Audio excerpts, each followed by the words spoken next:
Dr. Eselisimi, good morning. Good morning, Debarl. Good morning, Kenya. How have you been? I have been well. Yeah, can't complain. Happy and doing well. I thought you would be touring with the DP in Migori. We came back last evening. Oh, you came back last evening. Yeah. You'll give us, of course, a sneak peek of what really happened in Migori, the reception as well. Dr. Eseli, good morning. Good to see you as well. Morning to you. Yes. And what is happening on the front of Ford Kenya as well? Well, we are there. Several people talking in different tongues. In different tongues. But we are there. Democracy. It's democracy. Of course, and we shall be looking at the current state of play as far as politics is concerned as well. His tour in Migori, that is the Deputy President William Ruto. How was the reception? Was it frosty? Was it friendly?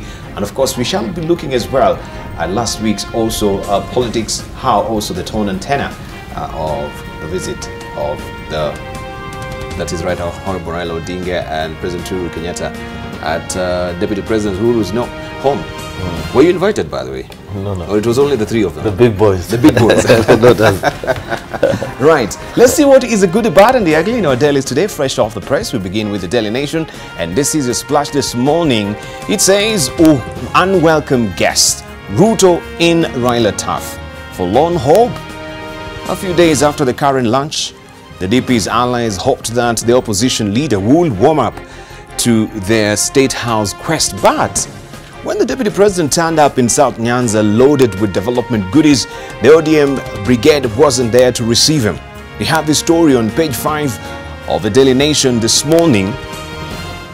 And also still on the front page of the Daily Nation, we have also a bite from William Ruto, the Deputy President, saying, I'm paid a salary as Deputy President of Kenya and my job entails visiting all areas including Migori. If Agwambo, that is Mr. Odinga, is already working with us, who are you to tell me not to come to Migori?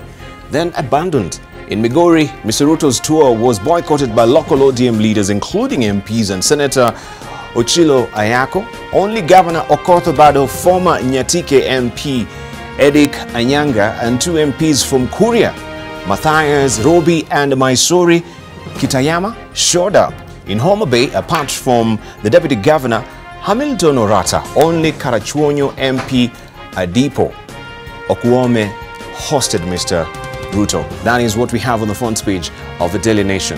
Will he?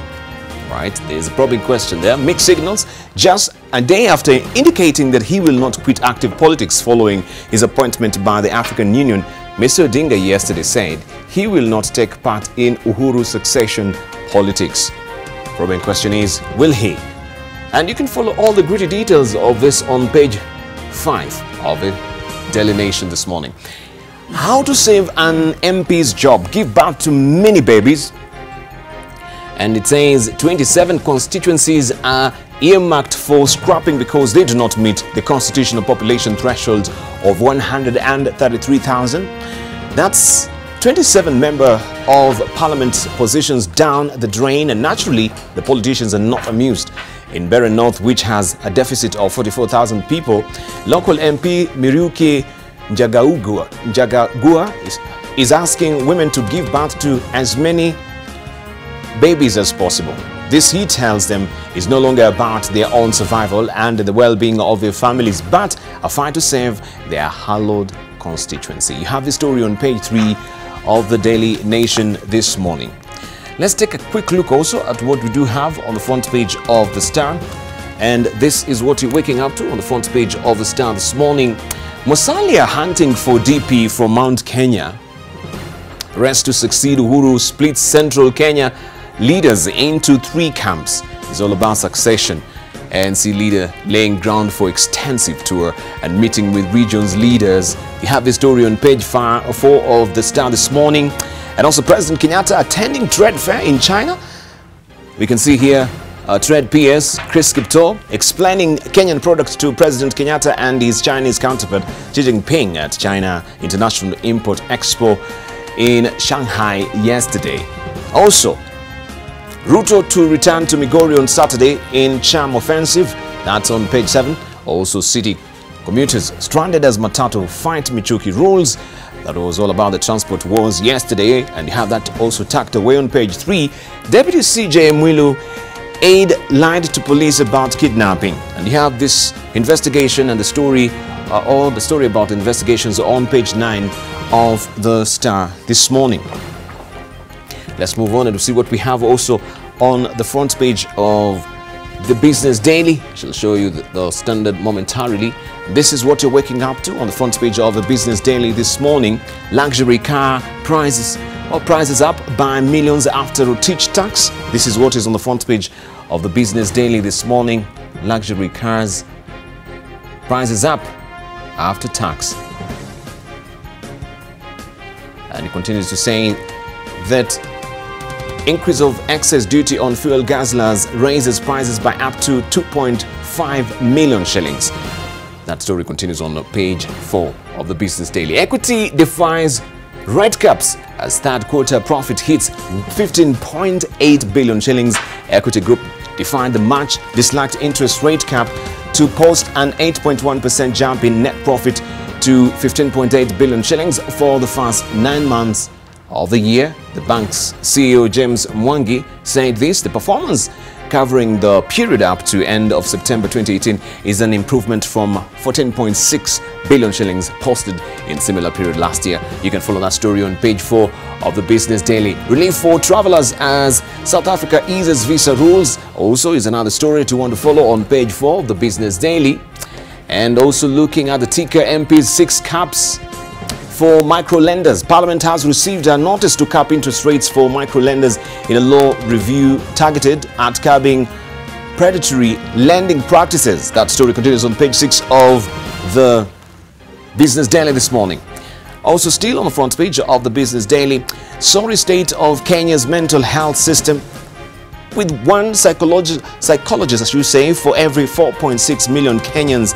A recent audit paints the picture of a continued state neglect even as disorders afflict more citizens every year.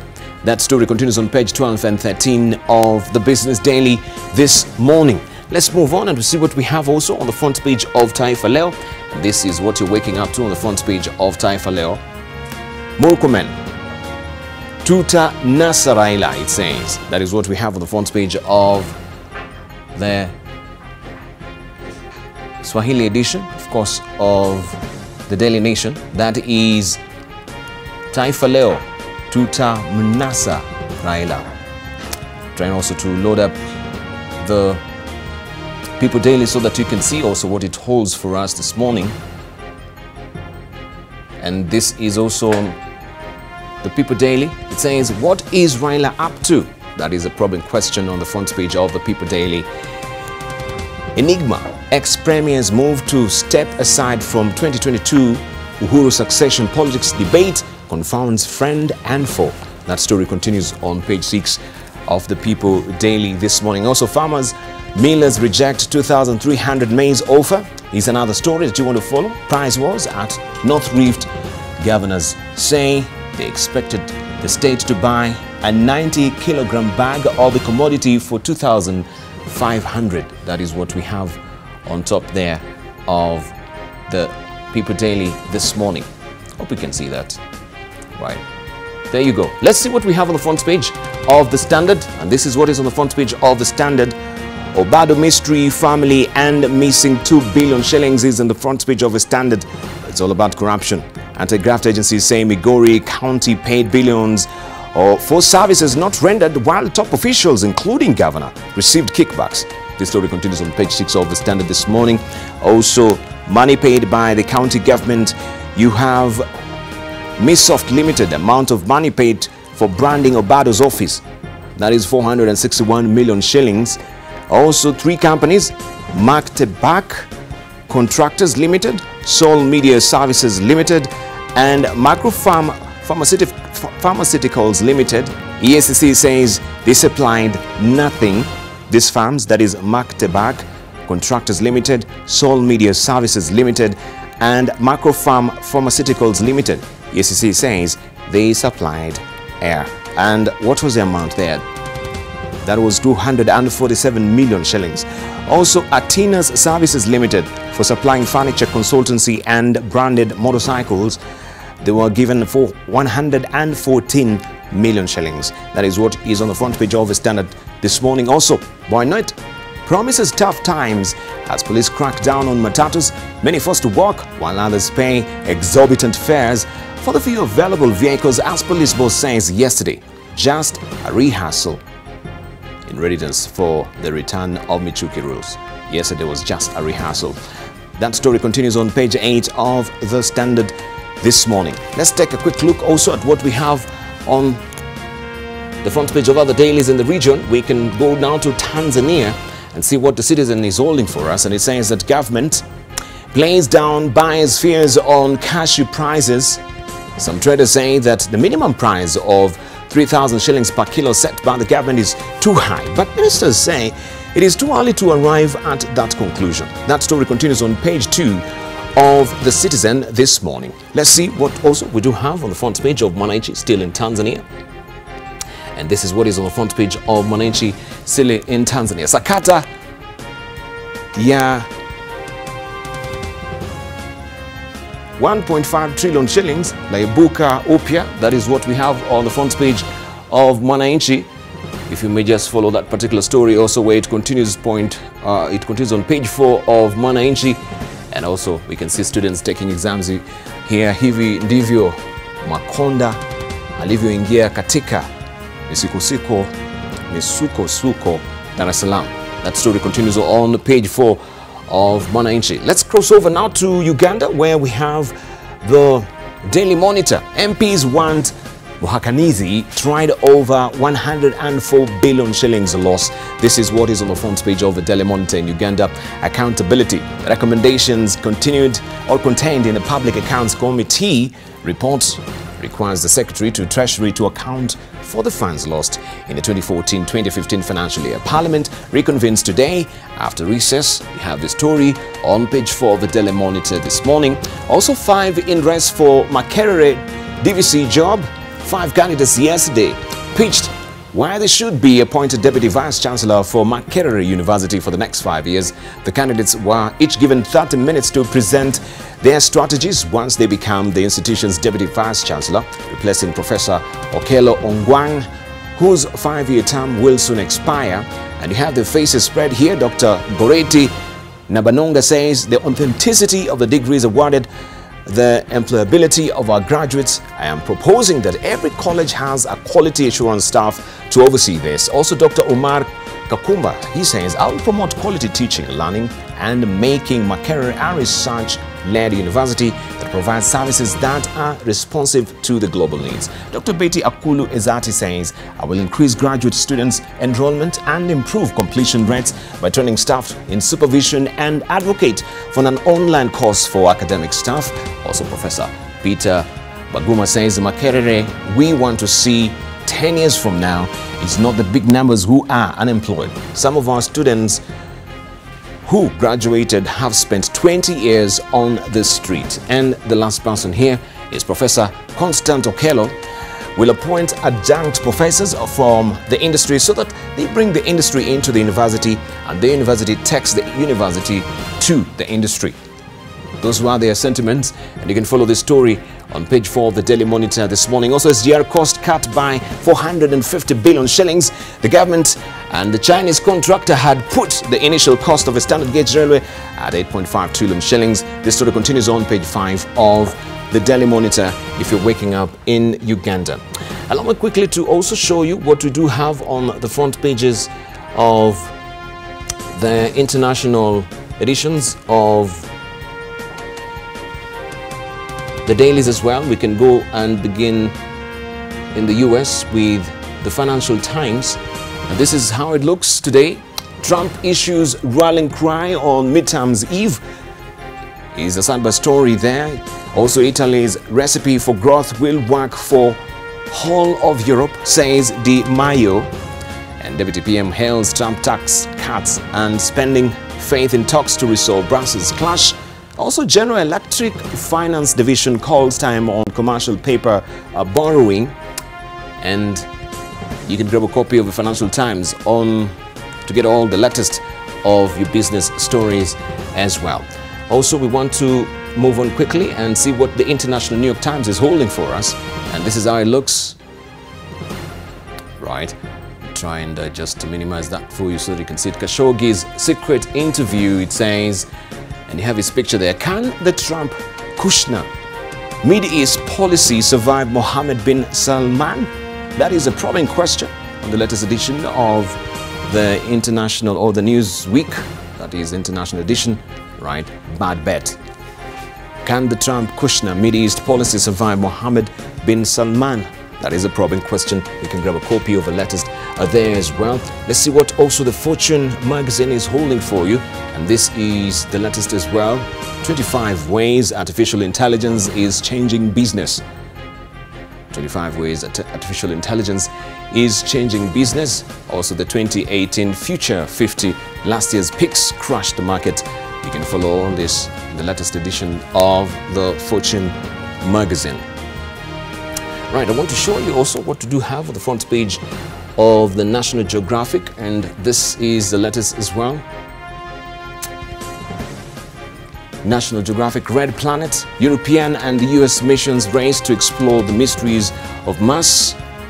And we have Tim Pick here saying that we know what the challenges are to get to Mars, and they are all achievable. As an astronaut, you can follow this story on the latest edition of the National Geographic. Mars Season 2 also premiere. I think this is an edition of this particular magazine that is running on TV, but you can read all the gritty details also on the latest edition of the National Geographic. Let's see what we have also on the front page of the Bloomberg Business Week. The new economy issue, this is how it looks if you've not grabbed a copy. Growth engines. The world as we know it is about to change. And this is the latest that is there. You can grab a copy of that as well. Let's see also what we do have on the front page of the Daily Express. Of course, victory for hunger strike hero. Also just win mental health care battle. This is what also is happening in the UK. The latest edition of the Daily Express, of course, time notwithstanding as well. And I want to show you also, back home, I didn't show you the New Times and what is holding in Rwanda. So let's see what it has for us. MTN turns to banks to raise 50 billion shillings Rwandan francs for network upgrade, it says. And Rwanda World Bank Inc. deal to boost accountability. And we can see here Yasser El Gamal, the World Bank Group County Manager and Finance Minister, Uzail Ndagijamana, signing a $20 million US credit from the World Bank in Kigali yesterday. The fund has been earmarked for the expansion of the Financial Management Information System, that is IFMIS, coverage, and Electronic Government Procurement System, EGP. This story continues on page 2 of the New Times in Rwanda. Also, government to halve dependency on biomass energy by 2024 is another story that continues on page 3 of the New Times. If you're waking up in Rwanda, quick look at what we can do right now, just to also show you what we have as the recent. That is the East African, and what it has for us this week. Allow me just to lift that quickly for you so that we can see what it holds for us, the East African. And this is a splash today. China to sell off African debt gives us more loans. China to sell off African debt give us more loans. It says it's all about securitization. Hong Kong Mortgage Corp to take over existing loans and repackage them. You have the full report on page 4 of the East African this week. And can KQ keep the new New York route aloft? That is another question, and it continues on page 12 of the East African this week. Right, we want to see finally what we do have as well on as our editorial cartoons. Right, but I believe me if I don't show you also what is on the front page of the Time magazine. Right. Okay. That one is a bit acting up, but yeah, there you go. Let me try and lift up the editorial cartoons that we do have briefly. And this is what is on the front page, or not really on the front page, but this is what we have in the People Daily today. Baba is politics and politics is Baba Yawa. And you can see him walking away from the politics, but of course the shadow is haunting him. I'm now officially on political leave for 4 years. This is what Stano has drawn, of course, in the People Daily today. And of course we've seen that he's not uncoupling himself from politics. Let's see also what has been drawn by Victor. And this is what we do have today from Victor. This crackdown is bad for business. We make more money looking the other way rather than enforcing the law. It's all about Michuki rules. That, of course, they had a crackdown yesterday, and so many of you are affected by this. This is what has been also captured by Victor inside the Star today. So grab a copy of the Daily Nation. This is your splash. And welcome guest Ruto in Raila Taff. Odinga says he wants nothing to do with 2022 succession politics. He's busy at AU.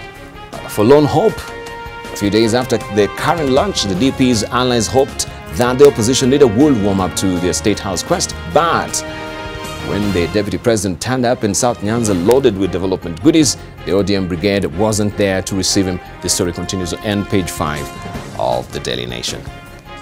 Right, let's continue with our news this morning before we buckle down to a discussion. 15 people have been arrested over attempts to smuggle foreign materials into 2 examination centers in Nyanza and Western. This is happening on the first day of the Kenya Certificate of Secondary Education Theory examinations. And as was the case during the KCPE, a number of candidates gave birth and others are heavily pregnant as they write the exams. Education Cabinet Secretary Amina Mohammed says a teacher in Wajir has been arrested in connection with the pregnancy of a teenager. NTV's education reporter Sharon Baranga set us off.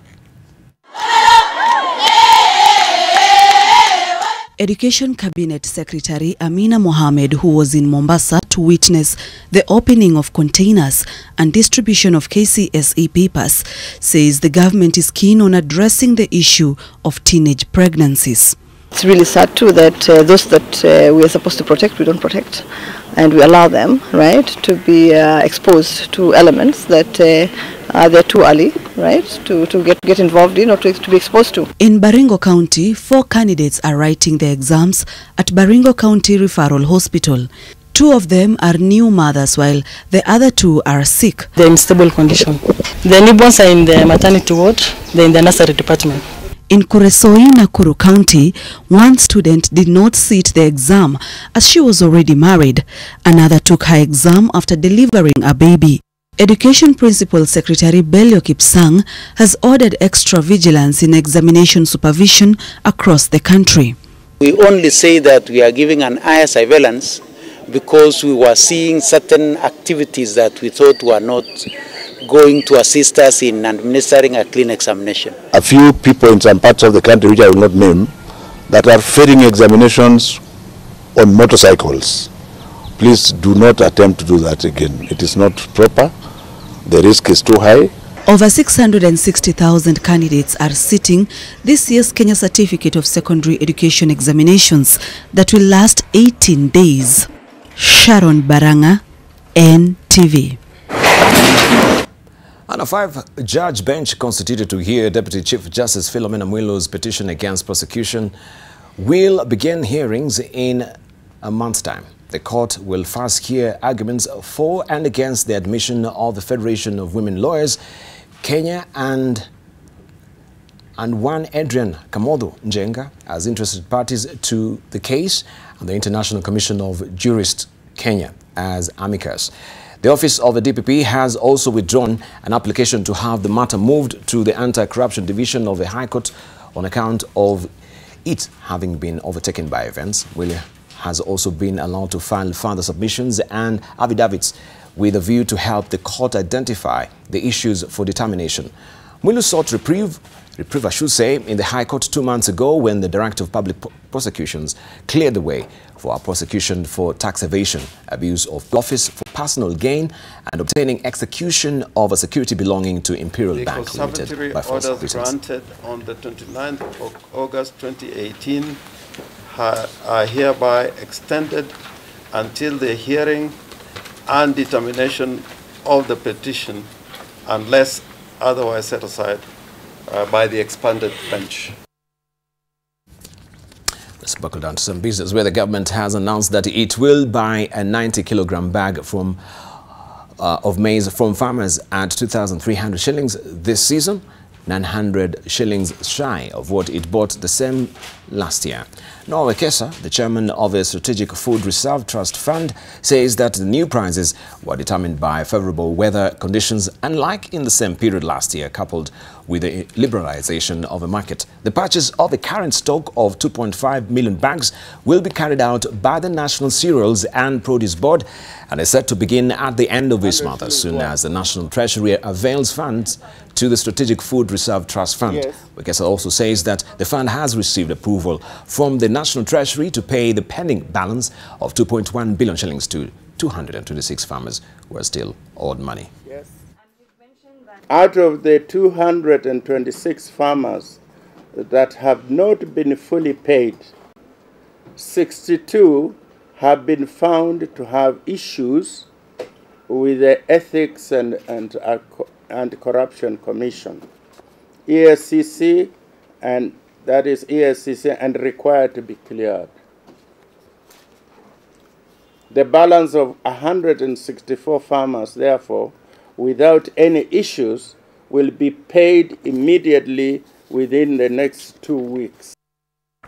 And relations between Kenya and South Africa are set to improve following the scrapping of short-term visa requirements for Kenyan visiting South Africa, according to a statement from the Ministry of Interior and Coordination of National Government. Among the beneficiaries of this review will be members of Kenya's business and academia communities who will be issued with multiple entry visas valid for up to 10 years, effective December 1st, 2018. Still, on bilateral ties, President Uhuru Kenyatta's visit to China for the International Import Expo entered its second day yesterday, with the president terming China as a crucial partner in supporting infrastructural upgrade in Kenya and widening access to the international market by Kenyan traders. The president reiterated his call for an even playing field on trade between Kenya and China. It is important for us, therefore, to correct the existing trade imbalance to enable a fairer share of the benefits of trade. And for this reason, Kenya, and indeed Africa, welcome this expo as an important step towards closing the gap of this imbalance. Now, the private sector has raised employment by the fastest pace since April, according to the latest Market Stanbic Bank Kenya Purchasing Managers Index. The increase in job opportunities is attributed to high output occasioned by a sharp increase in business orders. New orders in different companies have contributed to the hiring of temporary staff in order to meet demand. The survey notes that pressure on upward movement of prices was slightly weaker in October. The companies polled they say that they raised their selling prices despite inflation being contained owing to the additional cost of VAT on fuel.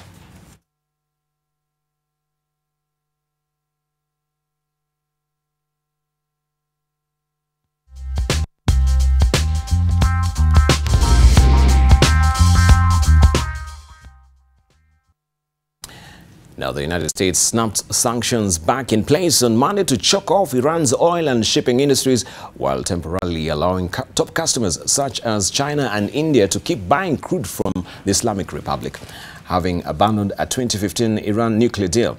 U.S. President Donald Trump is trying to cripple Iran's oil-dependent economy and force Tehran to quash not only its nuclear ambitions and its ballistic missile program, but also its support for militant proxies in Syria, Yemen, Lebanon, and other parts of the Middle East. That even go beyond this. We're not.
conversation looking at the current state of play in politics. We have with us this morning Senator Aaron Cheruiyot, who is a senator from Kericho. We do have also Kimani Watangi is back. He's been away for a while, and he's a senator of Kiambu. We do have with us as well Jacomi Dio. Jacomi Dio is a former member of parliament from Gem. We do have with us as well Dr. Salisimi, who is a member of parliament from Tangren, also the general secretary of Ford Kenya. Also, we do have with us Dr. Boni Khalwale, who is the deputy leader of Ford Kenya and the former senator of Kakamega. But before we settle down to discuss this morning, let's just take a sneak peek of how the political tone and tenor was last week. Jomo Kenyatta, the son of a pauper, he struggled, was detained by colonialists for all those years. You cannot say this is a Kenyatta dynasty. That because of that, Uhuru is a part of a dynasty. Odinga, son of Raila, was just another pauper. You could say he was a hustler. You cannot say therefore that Raila is a product of a dynasty. Raila is just Raila the way he is. Uhuru is Uhuru because of himself. Nobody has elected Uhuru because he's son of Kenyatta. Nobody votes for Raila Odinga because he's son of Oginga Odinga. Because of Raila. Raila is a politician by blood, and he cannot retire. Anybody who wishes him retirement is actually daydreaming. Raila is there to stay in politics, and he is not a creation of a dynasty. I am talking to Mheshimiwa Ruto, I'm talking to President Uhuru. We want them to accept that their communities have led the country for 50 years. Watuachie na sisi tuongoze nchi hii. Why are we in the habit of giving our best to other people? But when it comes to our own, we don't want to give our best. Unaficha talanta yako because it is your own. But yule mwingine unatoa talanta yote ili uonekane huko. Right, it's all about the politics of dynasties, and of course we want to hear from our panelists this morning, and also looking at what is on the front page of the People Daily. What is Raila up to? Right, ex-premier has moved to step aside from 2022 Uhuru succession politics debate, confounds friend and foe. This is on page 6 of the People Daily this morning. But we just want to hear from our panelists today, of course, looking at what was happening last week. We started with you, Aaron Cheruiyot, with the visit of Ruto in Migori, and that is also what is on the front page of the Daily Nation today. So how was it? Looking at the Daily today and what you experienced in Migori yesterday, are we misleading Kenyans or we are spot on? It depends on who the we are.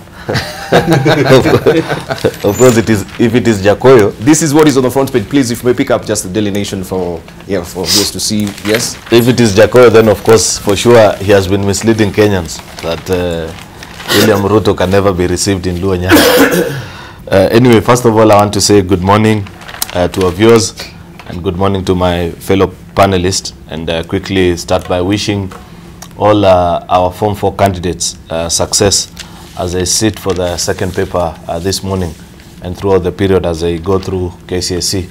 I appeal to the authorities to give those students a maximum cooperation and the kind of environment they need to succeed in this very important environment, important exercise in their life.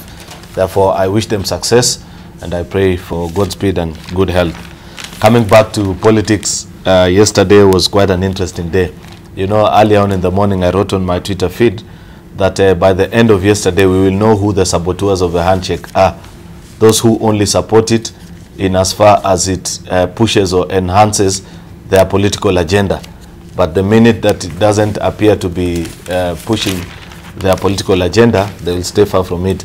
And it was extremely clear by those MPs from Homa Bay and Migori, especially those from the ODM party, staying away from a tour of none other than the deputy president, where it wasn't, if it was a Harambe, then for sure I would have thought and said most of the time they give excuses that they do not agree with the spirit of Harambes. But these, most of them were public engagements and initiation of very important government projects, launching of a very important link road that links both counties, and also hospital facilities in Migori by national government, just what has been done in other counties.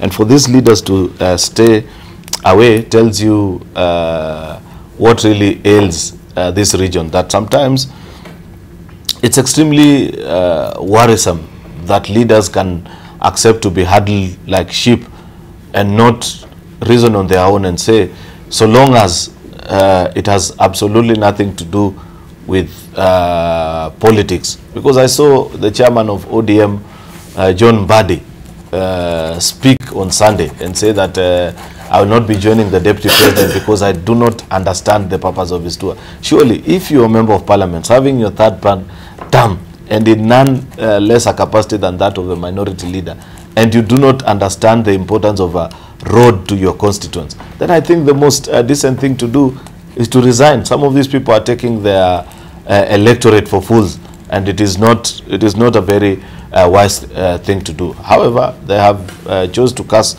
they have chose to prepare their bed. Therefore, it is for them to lie on it. I'm glad that the citizens came out. They were enthusiastic to listen. And Debarl, that tells you something about Kenya. And all my co-panelists will agree with me that any politician, so long as you're a public known figure, can easily be received anywhere in any part of this country, and the people will be enthusiastic to receive you and listen to you. Of course, voting and not voting for you is a totally different story. But just the general reception, if there is no interference of like the local, somebody sponsoring goons to come and interrupt a rally or a meeting amid the people tour, Kenyans are generally hospitable people. And even if I can confirm without a doubt that if Raila Odinga today were to visit the county that I represent, the county of Kericho, I'll be there to receive him because of his stature and what he stands for as a person. It has absolutely nothing to do with his presidential ambition or otherwise, but I'll be there and tell him, please speak to these people. They are Kenyans. It is important that they also get to know you as one of our national leaders. If it is a government engagement, of course it will be important for him to do one or two official things. And therefore, the spirit that I want us to learn from, because we've been told by our party leader and the president, and I've also had the former prime minister say this, that the reason for one of the major motivations for the handshake is to end toxic politics. Toxic politics where Jakoyo cannot visit Kericho and I cannot visit Gem because of where we read in terms of our political script. That needs to be taken seriously. Thank you. And ODM leaders lost that opportunity yesterday to show the country that they can rise above petty politics and say, because you're deputy president, welcome to our region. We may not agree with you on certain political issues, but in the spirit of the handshake, welcome to Luo Nyanza. Thank you. Right, let's hear from Dr. Eseli. What do you think about the ODM leaders? I think I would like to add my... I would like to welcome Deputy President William Ruto, yes. I would like to add my voice on what Senator has just said, to wish the candidates sitting there Form 4 exams well. To me, this is an example of our bad politics in this country. It's an example of our bad politics, because what actually brings out here is there is this thinking that if the government is doing a project in a particular area, it's a favor. It's not. And that is the kind of politics that has actually ruined this country. You know, the so-called ethnicity we talk about, it's all because of that kind of politics, whereby sections of Kenyans feel that they are not receiving what they deserve from the government. Then if a leader in government like the deputy president comes and it's made to appear like it's a favor we've done for you, you didn't vote for us but we are doing it for you, that is bad politics. That is what has ruined this country. If we talk about toxic politics, also the speech you give should be reconciliatory. It should not be the usual intimidating, denigrating speech. Because if you give an intimidating, denigrating speech, it doesn't help at all. And you know, somebody of the stature of the deputy president is a very, very important person in this country. So what he says really matters. So it's important that if we are really building bridges, then let's not use the development as a favor to sections of the society that perhaps did not vote for Jubilee or anything. It's not a favor, it's a right. Secondly, let's not denigrate them, like maybe their leaders didn't show up for their own reasons. I mean, it's not a must that they show up, but it would have been good manners if they'd shown up. But if they don't show up, if I were the DP, I would be more reconciliatory. I would say, look, I know you are not in my divide of the politics, but I'm in your region. Next time I come, please come. Let's talk. Let's talk together. Let's speak to each other so that we know what your respective needs are. You know what Moi used to say, siasa ni kutongozana. You do not tongoza somebody by calling them names or or calling their leaders names. You don't. So I think this is a reflection of the bad politics we've played in this country since independence. So such that we make it look like if there's a road being done in Luo Nyanza, you make it look like, you see, you didn't vote for me, but I'm doing for you this road. That's not the way to go. All right, thank you. Yeah. Dr. Boni Khalwale, good morning. Morning to you. Like my two colleagues who have spoken before me, allow me to speak to the ongoing exam, and mine is to say pole to the family of Keith Mungare, the 17-year-old boy who collapsed in Nyamira after sitting the first paper. I hope the family will come to terms to it. Commenting about what happened in Migori yesterday, let me give my own personal experience. I'm known to love bullfighting because it resonates very well with the voters. If I was the MP, if I had been an MP in Liverpool, probably I would be pushing an agenda about horse racing because it would be resonating very well with my voters. I'm saying this to emphasize the fact that the members of parliament did nothing wrong. They were simply responding to the environment in which they practice their politics. You see where they come from. Unlike other areas where MPs are elected to represent people, in that environment, MPs are elected to defend the party leader, because there's only one vote that counts. If you doubt it, ask Jacob Midio.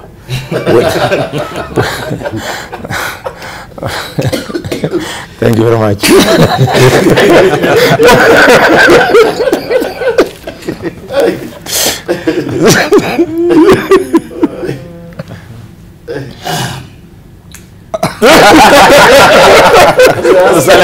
He's waiting for your response. No. I finished. I don't know how the party leader comes in here, because first I am not a member of ODM. Remember, I was an independent candidate.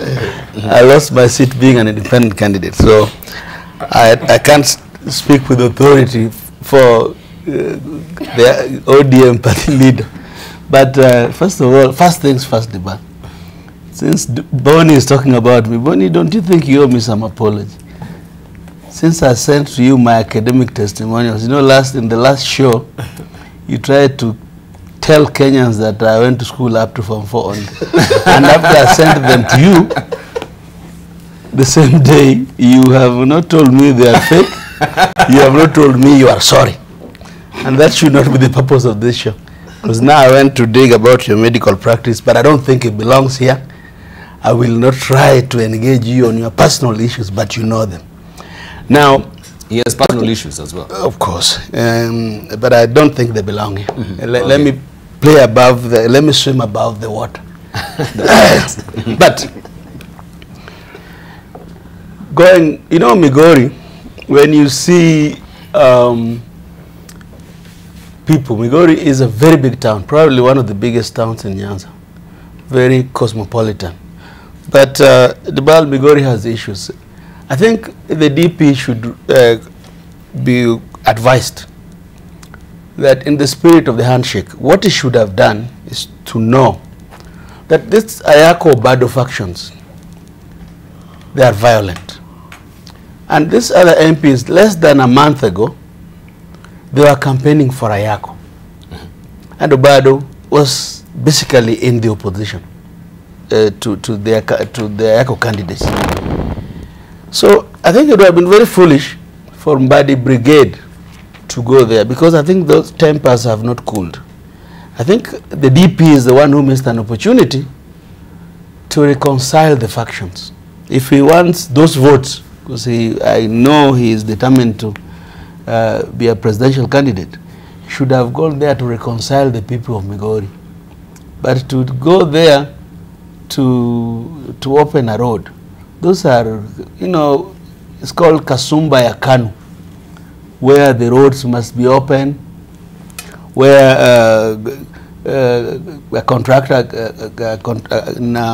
an equipment is taken to site with the drone the day after to hoodwink our people. Let me tell the people of Migori, don't buy it. It is your right. It is not for Ruto to tell you he's giving you development, because it is really none of his business. What should happen, that I want to advise my young brother, Senator Cheriot, if the boycott of Mbadi and the brigade was about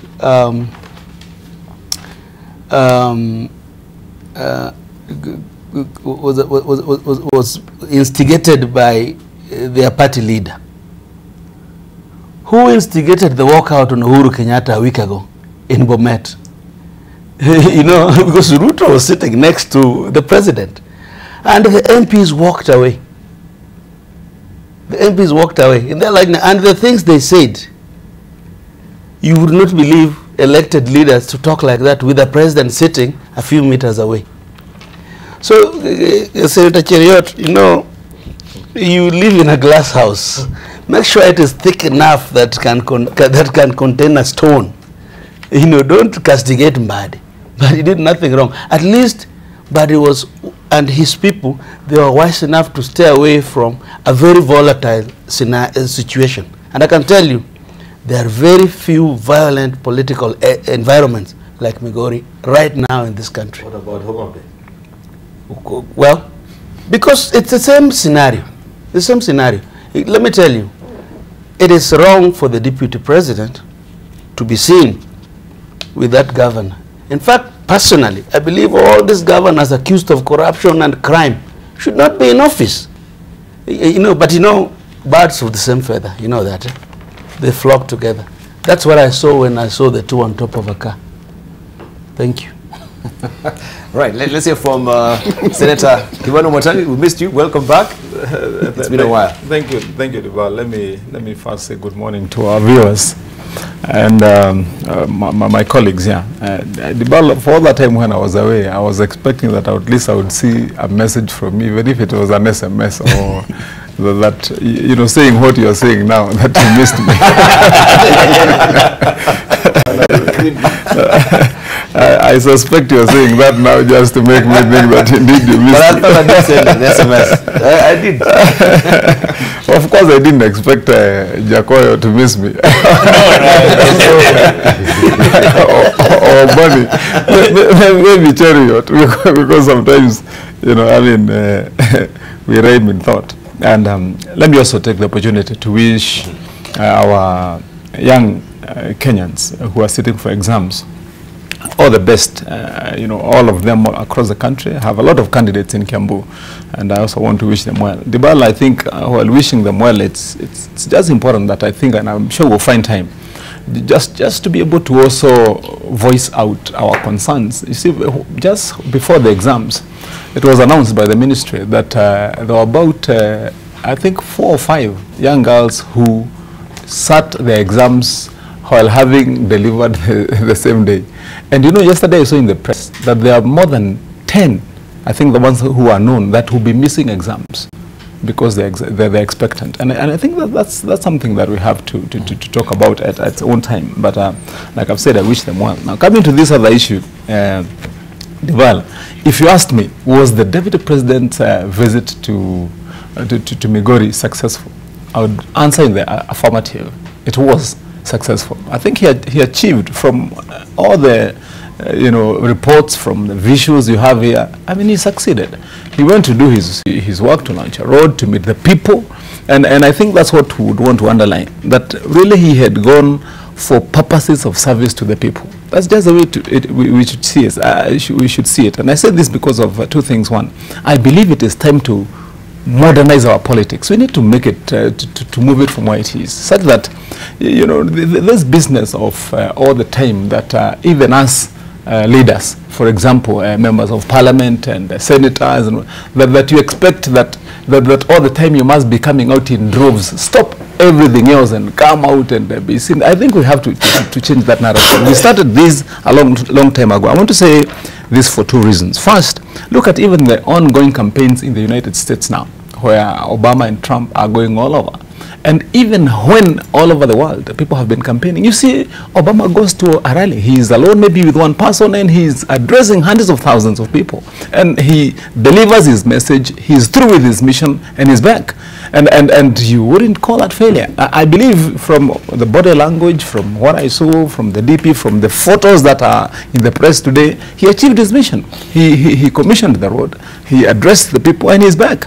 The sooner we all agree, and especially ourselves, and I'm addressing ourselves at that second tier level of politicians, that we should also free our minds, that we should stop thinking that all the time when you hear that Wamatangi is coming to Kericho, that Senator Cheruiyot and all the MCAs and whatever, they must stop all their business and come and start moving around and praising Wamatangi. I mean, we can get things going by being real. Things have changed.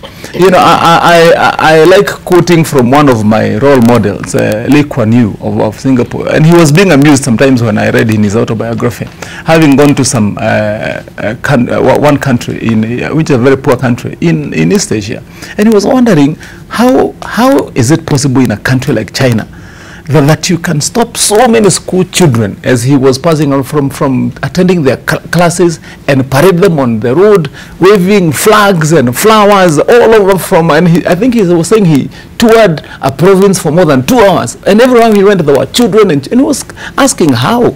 Let these children go to class. So what we are saying is what I'm saying is this, that I think we have to move away now from that, that indeed it is okay for me to go to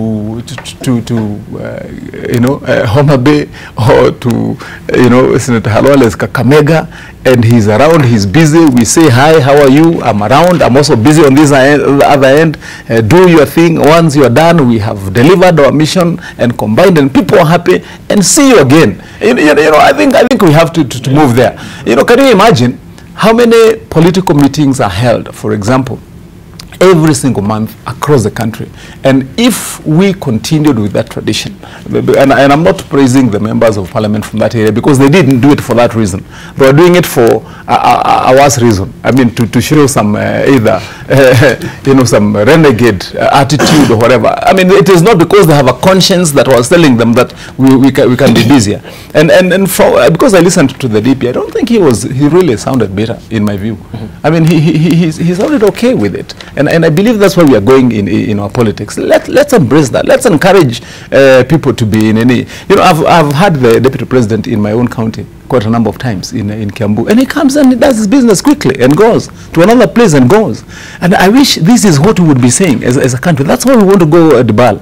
I mean, it's so costly, and you would equate it, if you ask me, with see the number of the complaints we have from economists just from traffic jams here in Kenya. I mean, in Nairobi, you're saying you have People jammed on the road, you can't move. I mean, we are creating a jam of politicians, leaders who have been elected to go and represent the people.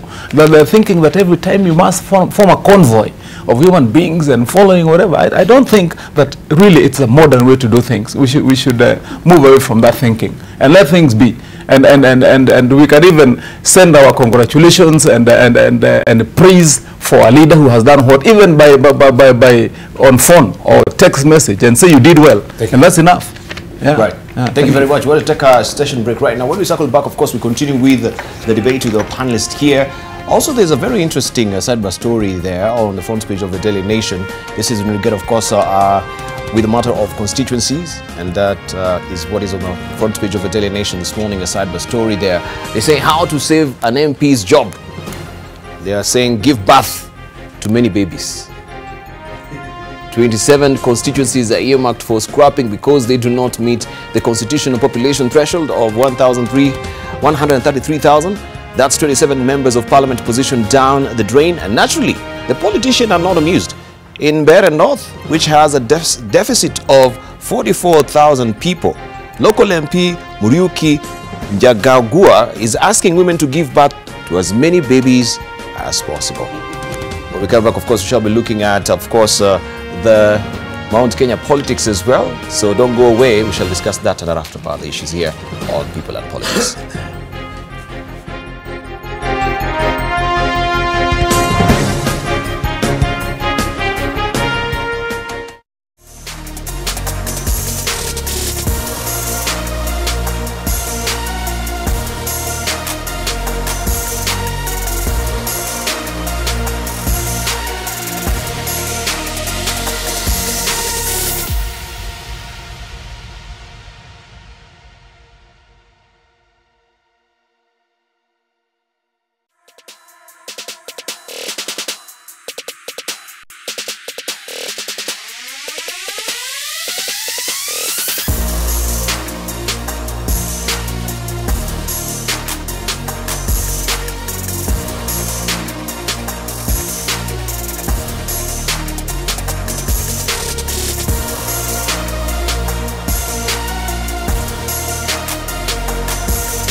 Welcome back. I'm holding court this morning with Dr. Boni Khalwale, who is Deputy Leader of Ford Kenya and a former Senator of Kakamega. Also, we have with us Dr. Isale Samiu, Member of Parliament from Tongaren and the General Secretary of Ford Kenya. We do have with us as well Senator Aaron Cheriot, he's a Senator of Kericho. We do have with us as well Jacob Dio, who is a former Member of Parliament from Ngem, and also Senator Kimani Matangi, who is Senator of Kiambu, or Tenda Molo is away on official duties. We continue best with the conversation this morning. Just let's see also what is on the front page of the Star as well. This will also maybe step up the conversation as we're looking at the sidebar story as well, as far as hunting for, voters is concerned. The front page of the Star. This Musala is hunting for DP from Mount Kenya. Of course, we have one person that is really close to Musalia Mudavadi, and he's been advising Mudavadi lately to actually join the Ruto camp. But it seems also Mudavadi is a man with these, of course, who having his own head as well. So let's hear from Dr. Boni Khalwale, looking at this splash on the Star, and what you said previously, that he should actually consider joining Deputy President William Ruto if he is going to run for 2022 presidency as the Deputy President. Just a small one on what my brother Matangi said. This hula baloo about children being pregnant and giving birth at the time of exam, it's not a big deal at all. Why? We have 964,000 candidates sitting KCPE, and of these almost half are girls. So if out of half a million young people, probably 50 of them get pregnant, it is not statistically significant. We should therefore it is not statistically significant. It's actually negligible. We shouldn't therefore give the impression that either parents or teachers or students have failed on morality. Those are people who are sexually active, and therefore we should be thanking nature that not 40% of them got pregnant. But Bonnie, we're talking about underage girls. These are teenage girls. So sometimes I think if you ask me, and I'm glad that I'm talking to a panel that is made of mainly lay people in this area, with the exception of Dr. Isale.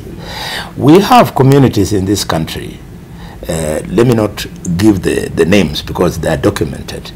Children get married as early as 14, 15 years old. So until you make that diagnosis. But Bonnie, are you saying that No, you let him finish.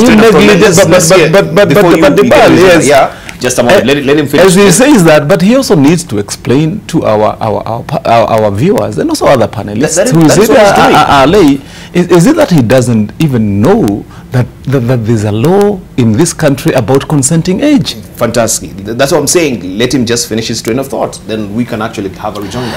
You know, I said it many times in Parliament that any attempt to legislate against culture will always fail. When we made that legislation, we did not know that culturally, now let me be specific, some of the communities in the coastal area, some of the communities in northeastern area, they are not like central or western Kenya where girls get married after the age of 16, 17, thereabout. These ones, they get married much, much earlier. And they see nothing wrong about it. You can't go far by trying to legislate against culture. But now, let me come to the... But you can't, you can't get away with that. Of course, you know, we have standards who are watching the show. You can't get away with that. Let's hear from... Can I? Yes, please. Let me first start because Boni Khalwale is a parent with me in the same school.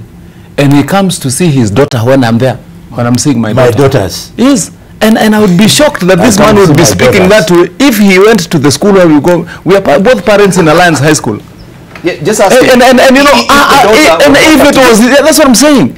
If he came to Alliance, then he was told that his daughter, whom he comes to see, is pregnant. I mean, I would want to see the smile on your face. I mean, you must be joking, Bonnie, to say that kind of thing. Bonnie is just being provocative. You know, I mean, on the other hand,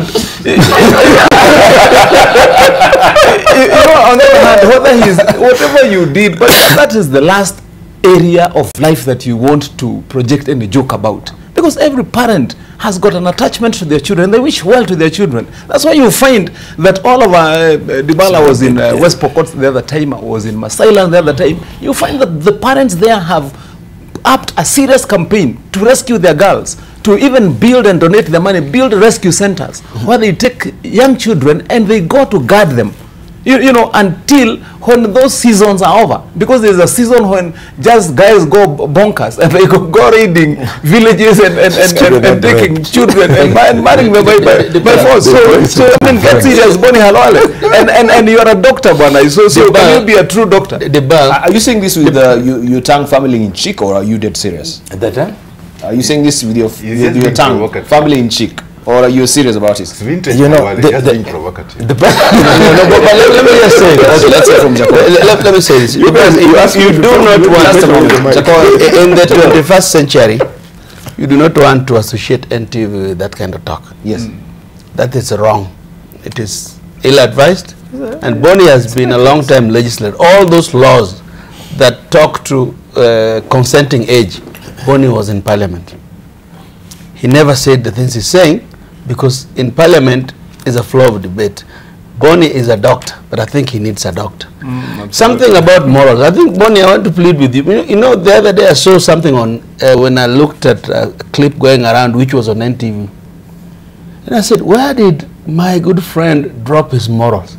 When he was questioning where the money came from to buy the choppers, he was questioning where the money came from to buy a Dolphin Hotel, and now he's saying all those things are okay.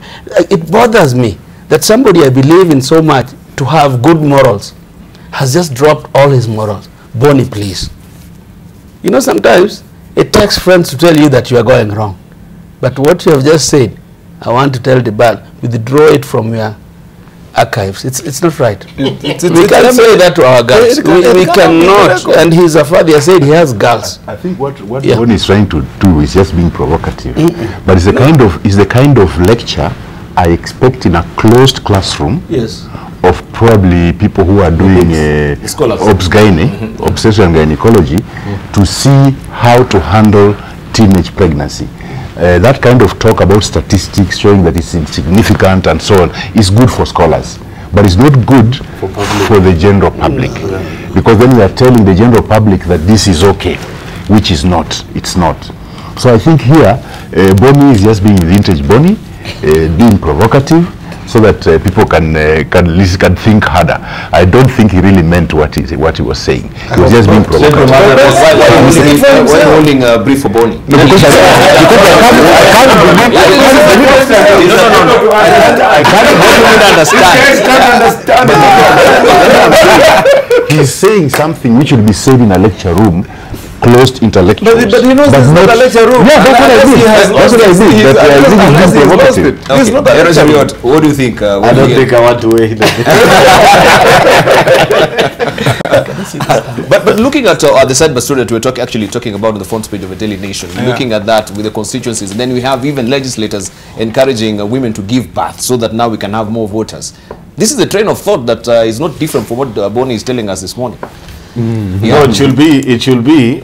There's nothing wrong in what, for example, Honorable Njagagwa, my good friend, is promoting, where he says when push comes to shove, and for sure some of these constituencies are found not to be statistically sound in terms of the numbers that make up what is a constituency, then he's just trying to mitigate. I don't think Njagagwa is pushing the line of thought that Bonnie appears to be pushing this morning. He's saying, I want to believe that if this was in a public baraza, then he's speaking to the people who are married and people who already have families and telling them, please give birth to more children, otherwise our constituency will be written off or merged with another constituency. So there's absolutely nothing wrong in that. It's a publicity stunt that I've seen many members of parliament pull. Njagagwa is not the first one. I've seen sometimes back women rep for, I think it was Muranga or somewhere. No, Kiambu. Or Kiambu, saying that for every pregnant woman she meets on the road, she'll stop and hand 2,000 Kenyan shillings. You know, the women for Kiambu spoke about polygamy. About polygamy. Oh yeah. Yes. Actually, the one who was paying pregnant mothers was Sabina Chege, women rep for Muranga. Therefore, it's just, there's nothing wrong in if we are more. China has become a world power because of the kind of numbers they have. The only question that you'll be able to bother us is how will we feed these people? What social infrastructure are we putting in place if the numbers that you already have we appear to be struggling with?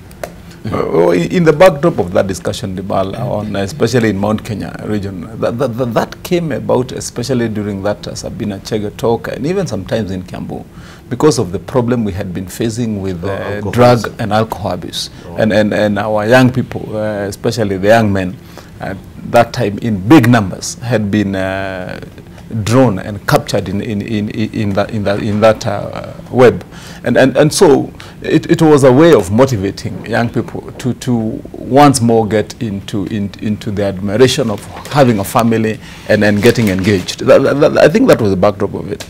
But you see, the real discussion about population and increment of the size of a family, and I'm glad that Senator Cheriot touches on China, for example, but also remember that China introduced a one-child policy at one time, and that is weighed along other important factors, because you know, there are many considerations that one has got to make when you're making this argument. I'm sure that's not the main topic of what we want to talk about, but it's a big debate, because you know, you also have to ask yourself, are you happier with 1 million paupers or with 500,000 people who live in an averagely well middle class life? You know, I mean, do you want to go to Kibera and put up a price that you are giving every woman who gives birth to another 11th child an extra you know, kilo of unga, so that because they give birth? You know, I mean, of course there's a lot of moderation that has got to be introduced in that kind of talk, but of course the effect of a population growth and the economics of that country or that area are two things that tie so closely that I believe it has got to be talk that is responsible and modulated. I think I agree with Senator. Yes. You know, as a country, we need to really look at the issues of population and development. No. Because you realize that our population is growing so fast that even as our budget increases to trillions of shillings, we are still not feeling the development as it should be, because our population growth has far outstripped our economic growth. So we must find a balance between population growth and economic growth. Otherwise, if we don't find that balance, we'll remain a lower middle income economy, which is false. It's still third world. Absolutely. and for information of our viewers, Debarl, right now Kenya is the 28th most populous country in the world. 28th. Our country right now, according to UN mapping, has got a population of 51 million people. That's the latest UN mapping on population by UNDP. So you can imagine if we are being rated as having a population of 51 million, just from the other day, when we're talking about having 44 million people, you know, and ranked at 28th most populous country in the world out of all the total 196 countries in the world, then what are we saying? We have to rethink. To think about it. I agree. But we had a recent report that showcases that Kenya is actually lagging behind in East Africa because our women also not bearing children. I think that can be another niggling worry as well. As much as you're putting it at 28, also our women, they're taking so much time, maybe in academia or maybe getting into the upper reaches, of course, of the careers, and neglecting maybe the family unit. But you'd have to draw a pyramid that would give you the different strata of our classes, you know, from the lower middle, the middle class, upper middle, and those who have. And then you'd be asking yourself, in that pyramid, at the apex, then how many of those women do you have at the top who can be, you know, judged as such? You know, because of course, you know, the more they progress in terms of academia, in terms of professionalism, then they drop the urge or the intent and the tie to having a bigger family. But majority of us, Debarl, are in that lower bracket. If you look at our population of that 51 million, you can arguably say that probably 45 million of those people are in the lower bracket. All right, thank you. Yes, and I think that was a good sidebar conversation as well. Back to Boni and what was on the front page of Star. Hey, you come back after 30 minutes. Yes, thank you for the excitement, and I want to open by assuring Kenyans that there is nothing wrong with a big population. In fact, a big population is a very good thing for a country. Show me a country which is an economic power that is not having a big population. The US, China, even in Africa, Nigeria. Panama does not have a big population. Who? Panama. And has one of the world's highest GDPs. Actually, it looks like you have not been to Panama. I've been many times. You didn't take time to understand Panama. Let us not go that way. Let us go back to the newspaper. You brought it, I mean. No, you asked me to show you. As yet it's that, but give us a few minutes later to give Boni Halwale just a small talk on what is called GDP per capita. Yes. Then he can understand when you're talking about a big population vis-a-vis being able to give citizens of your country a good life. You know, you can talk about economies. When I was speaking somewhere in another place there at Boni, I drew example, and I will do it to you, of a country like India. India invests billions of shillings in space exploration. But it is the same country in India where people live without toilets. You know, and you don't need to talk about the size of the economy. The economy is huge, but if you look at the world ranking of the GDP per capita of India, it is horrendous. Because you cannot afford to give the people in that country, in their billions, a good life. That should be the aim of any responsible government. That every citizen must be able to enjoy a good life, not some, all. My brother, if your government fails to invest in social programs to address what you're saying, you cannot blame the people who give birth. No. I mean, you can't. You must have a sensible policy as a government. Whatever you ate before you came here.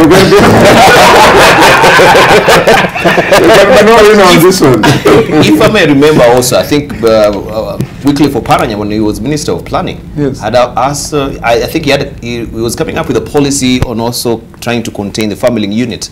I don't know how it really flew with the people. If you may remember, I think most of you were in the 11th Parliament term, right? 10th Parliament. When he was a Minister of Planning, that, we should not give birth to more than 2 children. Could you remember that? But he didn't start with himself. He didn't start with himself. Yeah, just refresh my memory. Let's just refresh my memory on that. I said, okay, he said that, but he didn't start with himself.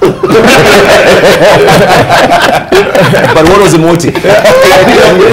What was the motive? The motive is the same thing that Senator Wamatangi has been saying, that for our economy to grow, we have to really match our population growth with our economic growth. If the two are mismatched, then it will not be possible to pull everybody out of poverty, or at least 90% of people out of poverty. All right. So he was just pitching wine and drinking water. You know, although I don't want to spend the morning speaking statistics and economics, but Kenya is the 20th worst country in the world in terms of the gap between the haves and have-nots. Number 20, statistically, the worst. But I would love to know these particular reports that you're quoting, because come on, they're there. Google. They're there. Those are UN reports. You can throw numbers here, and I can't verify this morning. Please go to you have the computer there. You have a laptop. Google. Please, they're there. Those are true statistics. Very true. Yeah, those are true statistics. That's how the scenario looks like. Yeah. So we have to be factual. I agree. It's a critical conversation that we should be having, especially now that we are heading towards 2022, and there is a census, of course, coming up next year. That is a key conversation that maybe we should be having. Where are we at, since we did the last census 10 years ago. But back to our topic this morning. Musalia hunting for DP from Mount Kenya. I'd mentioned that you've been advising Musalia Mudavadi to join Deputy President William Ruto, who will be running for president in 2022 as the deputy president, because you see that he's heading nowhere as far as politically all the presidential seat is concerned. So looking at this particular splash, what will you make out of it? I hope what is on the headline is the truth. And if it is the truth, I have reason to congratulate my brother Musalia Mudavadi, because he will then have made that very critical move. Being there's need for him to create alliances with leaders from other political parties and other regions and other communities. But it shouldn't stop there. It is not just a question of having somebody from Central or Mount Kenya area. After all, in 2013, when we were driving his presidential campaign, he had a running mate from Mount Kenya called Jeremiah Kioni, Honorable. And in his polling station, even Kioni himself did not vote for him. So we are saying this kind of sweet talk means nothing. If he must have a running mate, it must be a political giant. And there are not too many in the country at the moment. At the moment, you either make partnership with Kalonzo or Raila or Ruto. It ends there. Anything else is just sweet talk that you can give it to little boys and girls. But in the world of real politics, whether my brother likes it or not, he will need to make alliances with any of the three people that I've mentioned if he has to enhance his chance of being president. And by the way, why can't people see this obvious thing? Under the 2010 Constitution, the presidency is a shared institution between the deputy president and the president. So if you are working with Kalonzo, and Kalonzo is going to add value to your chance of being elected, there is no fight. One of you will be president, the other one will be a DP. This issue, for example, I know why Jakoyo brought in the issue of the deputy president is because of my current association with the deputy president. Let me ask you, Jakoyo. Yes, sir. Very honestly. This bagful of morals that we keep referring to and reminding Halwale to carry on his shoulders, we've carried them before.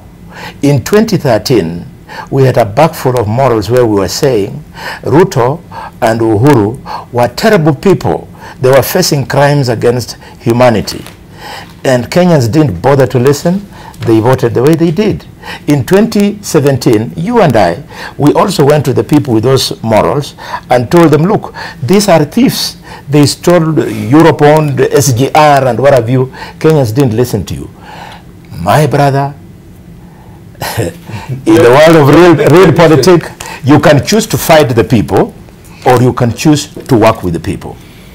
These are not easy decisions. If I was pushing my agenda, for example, Jakoyo, of wanting to be the governor of Kakamega, it doesn't matter that I will not succeed or I will succeed. It is an easy thing. But the decision that you see me making is informed by trying to drive the agenda of a region, of a community. That then necessitates that your personal consideration are put to the back burner. But since I have not spoken for a while, Debarl, I think we have lost my sequence here. Let's just begin with the Secretariat. Yeah. Yes. Well, I'd wish to speak to the topic that you are currently discussing about Musalia Mudavadi and the decision he has made. And I want to say Boni is spot on this. Of course, by the way, Boni, I don't know, has that Jeremiah Kioni story ever been confirmed? Because it's just something that I read in Grapevine. I have never really been sure that if we go to, because it's something that we can confirm if we went to IBC, and see if Jeremiah Kioni votes in a particular, say, Kiumbuni primary school, and ensure that in that polling station, for sure, in the 2013 election, Musalia Mudavadi got 0. You know, it's a story. It's a story that has been spoken to so many times. Maybe we should call him. You know, a lie. Actually, we need to call. We need to call Jeremiah Kioni. We'll try and reach him. I think your producer to highlight on this. Yeah, because you know, in this we are living in the information age, and sometimes so much information is pushed out that even what is not true or naturally sound flies as a truth. But back to the decision that Musalia Mudavadi has taken. Then I want to say, I wish him well. It's a good attempt, but he should know, you know, the problem that I keep on having with politicians like Musalia Mudavadi and Gideon Moi is that they tend to believe more in their name more than actual or real politics. They believe that because I am a son of a well-known leader in this country, when I show up at a particular place, people will definitely know me, they'll cheer me up. And well, their attempts in the past have run into very serious turbulence.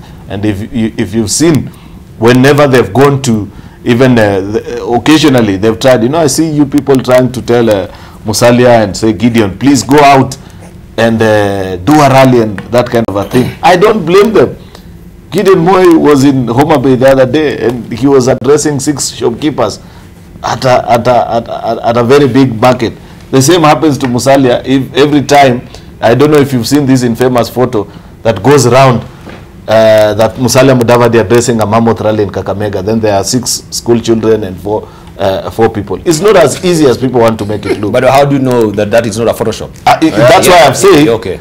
That's why I've said it's not as easy as people want to make it to make it look. Fantastic. For you to go out and have the kind of numbers that the big league players, the ones Boni Alwale was naming, get whenever they go out, it is a lot of hard work. And therefore, for me, where Musalia Mudavadi should be starting actually is to consolidate those numbers first before even thinking about a deputy president who should be a running mate. That's the easier part of the politics. The more difficult one is to get people to engage with, to go out and have a reception and people listen to you and say, this man can be president. But as it is right now, this is still boardroom politics that cannot get anywhere beyond the headline of a newspaper. All right. Let's say from Dr. Eseli, and who is likely to be maybe the pick of Musalia Mudavadi from Mount Kenya region? I wouldn't know who, but I think there is something developing in this country, and if we are not careful, we are bringing in a dictatorship, a one-party dictatorship, if we are not careful. Because when you listen to the I would call them denigrating descriptions of the non-Jubilee politicians, you know, making them look like they're useless, you know, like they're hopeless, you know, like they're what. It is a dangerous thing in this country, and we need to be very careful. I like what Boni Alwale has said, or what he has also said, that this, with the new constitution, the presidency is actually the president and the deputy. Yeah. So in my view, these two have done their term, they should both go. Yes. The president and his deputy have done their 10-year term, they should go. And I will repeat, and I've kept on repeating in this session, that Kenyans of goodwill would be very misled if they touch Jubilee the 10-foot pole in the next elections.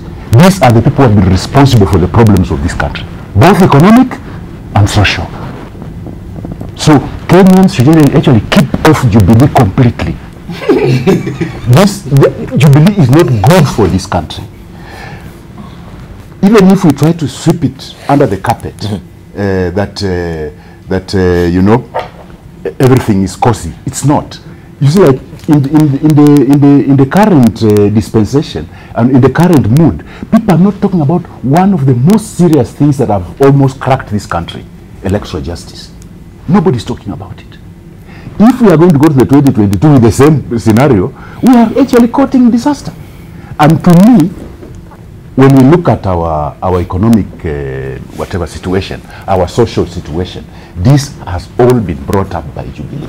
All right. They should not be allowed near State House. So essentially what you're saying, if Musalia is supporting someone from the Mount Kenya, it's understandable. The person is likely to be from Jubilee, isn't it? No, it doesn't have to be. It's understandable why they are talking down to their would-be opponents, because they are basically schooled in the old dictatorship manners of the Moi era.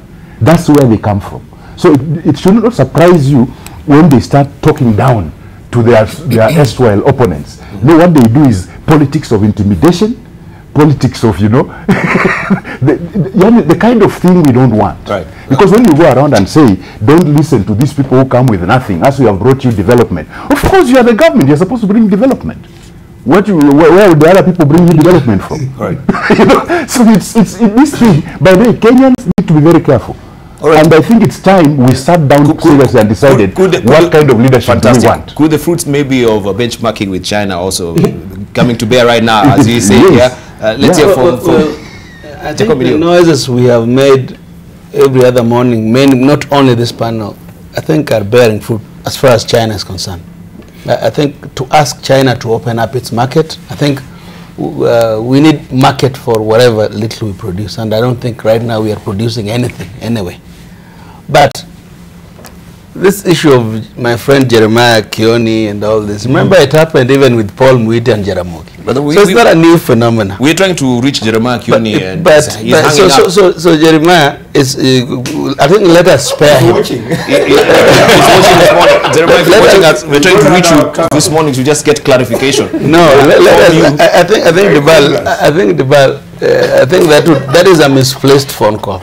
I think you can't ask honorable member to say whether he voted for Musalia or not. The facts we can find. Not really vote, just to him for clarifications, because you are talking a lot of rumors. He's there. I am not just to clarify. No, I think it would not help much. I think what would help is if we pursue the Boni suggestion that we give up, because ICC accused were elected, so it doesn't matter.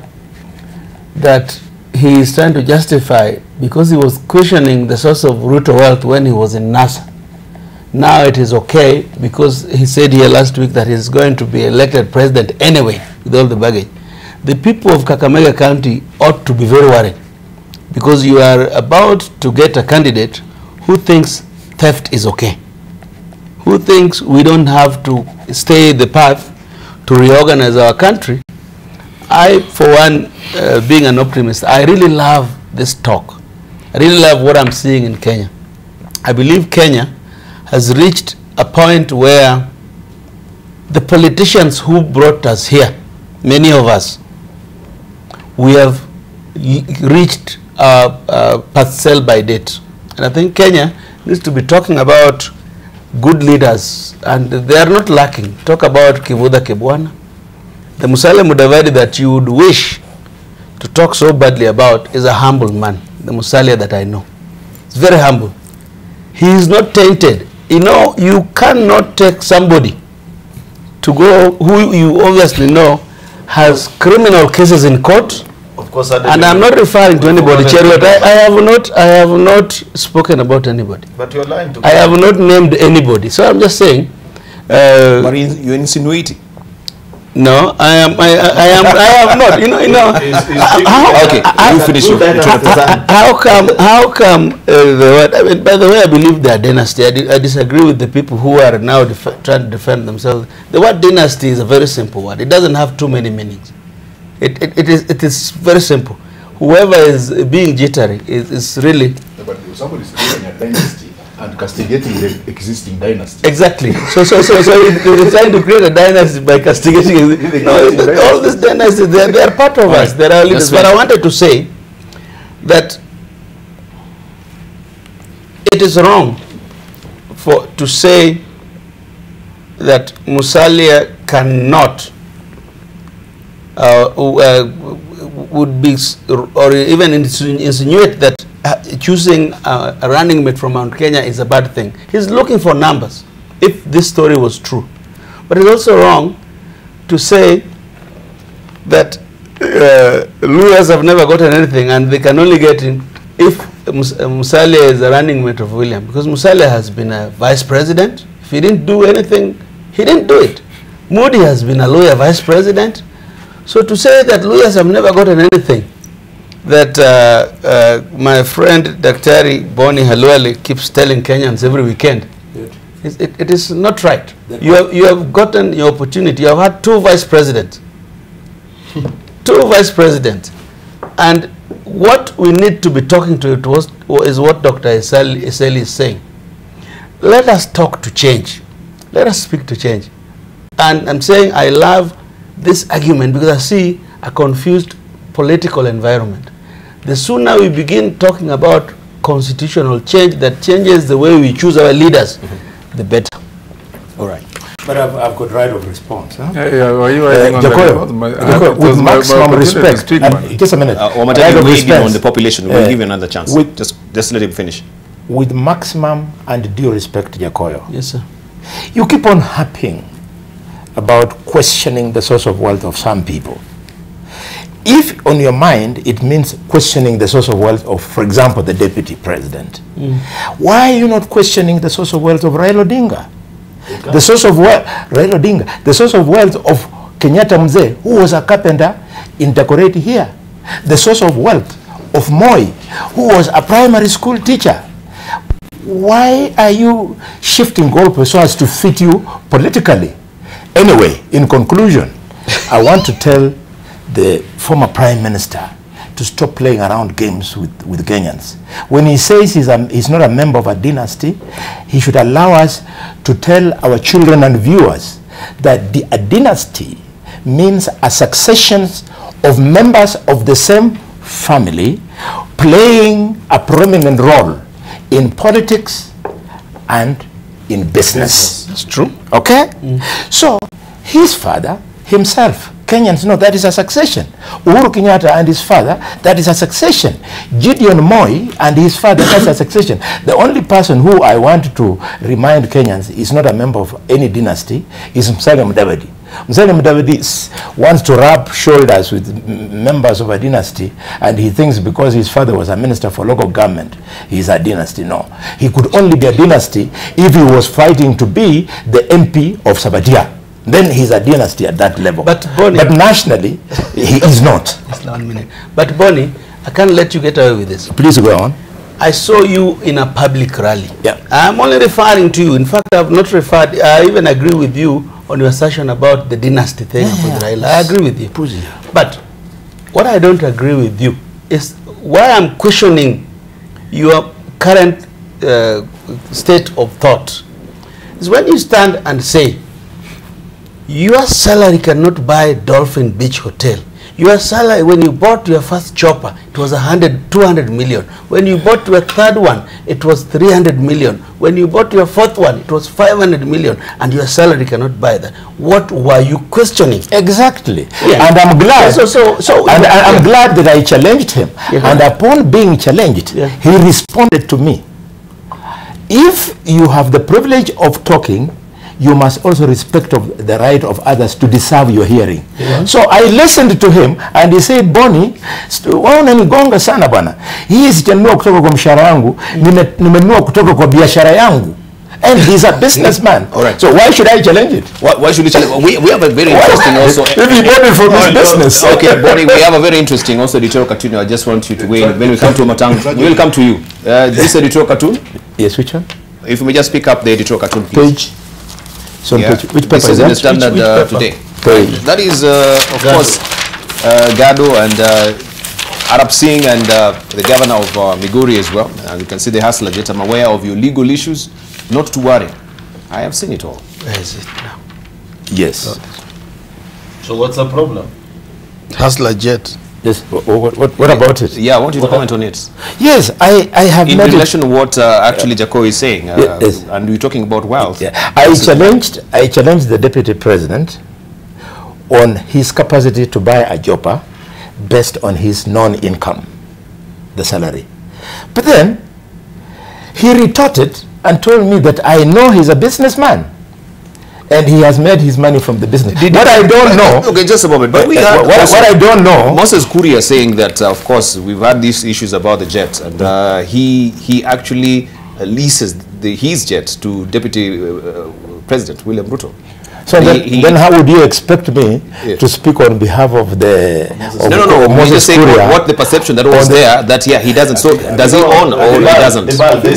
We are not facing this thing as it is. Yes. The problem in this country is this, that people put into public office, either by appointment or by elections, use those positions to enrich themselves at the detriment of the rest of Kenyans. So if we are going to be arguing about who has what and who has what, when they have used public office to actually do so, I think that's why we are saying we've reached a stage as a country where we need to re-examine ourselves and decide what kind of leaders do we want. We'll come to you.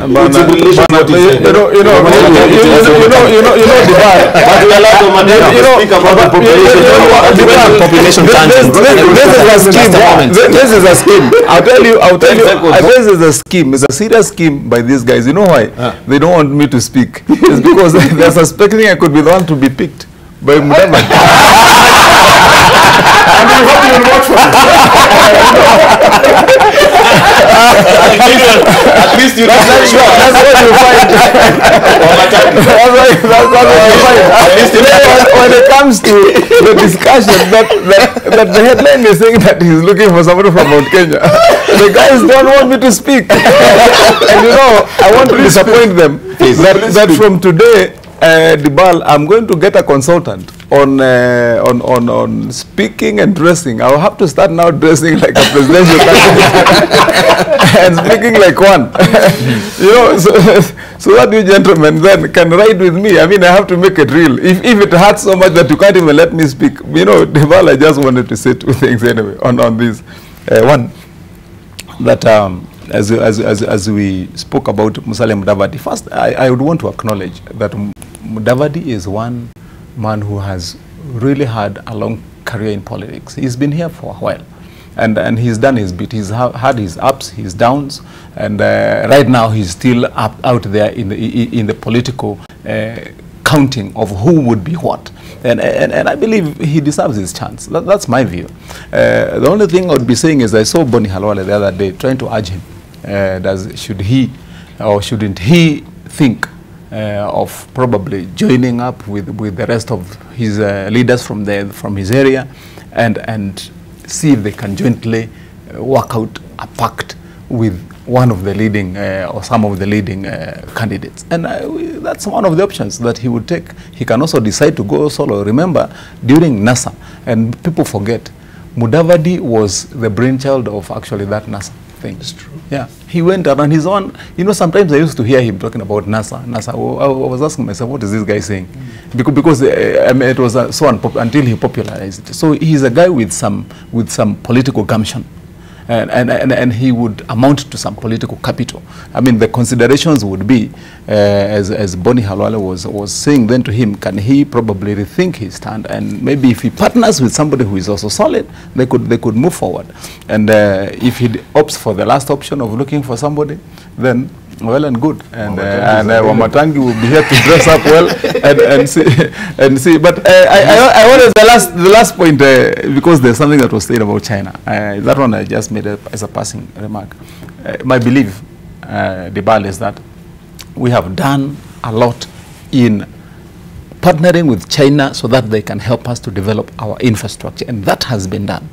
I believe the next phase of our interaction with China now should be on how to partner with them so that any cooperation with them will now center on, one, any investments to increase production in this country, such that they'll have to come and think now, how are they going to start investing with us, not only them, but with us, such that we can grow our productivity base. And then from that point, then we can negotiate and argue with them.